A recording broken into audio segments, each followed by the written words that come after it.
Asturias, si yo pudiera,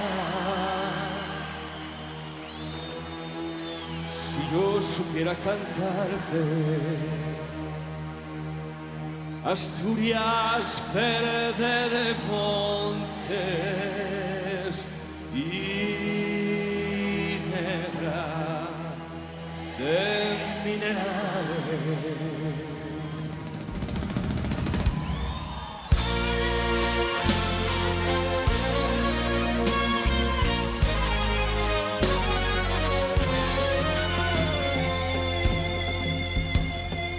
Yo soy un hombre del sur, polvo, sol, fatiga y hambre, hambre de pan y horizontes, hambre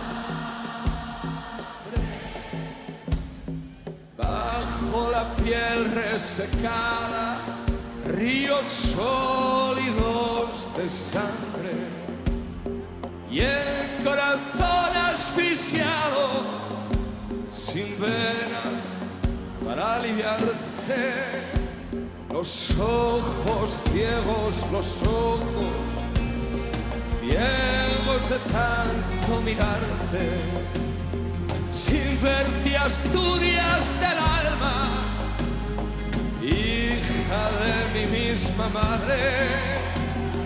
Dos veces dos has tenido ocasión para jugarte la vida en una partida y las dos te la jugaste.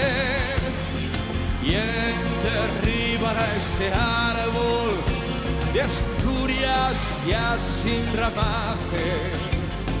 Desnudo, seco, clavado, con su raíz entrañable que corre por toda España, crispándonos de coraje.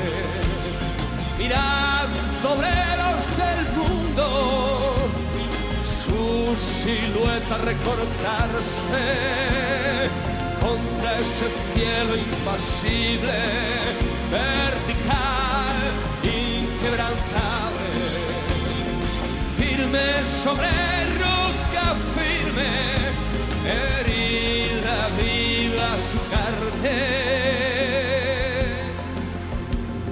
Millones de puños gritan su cólera por los aires. Millones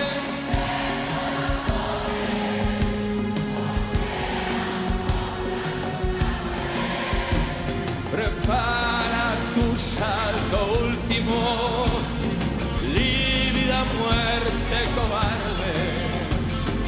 Prepara tu último salto, que Asturias está guardándote sola en mitad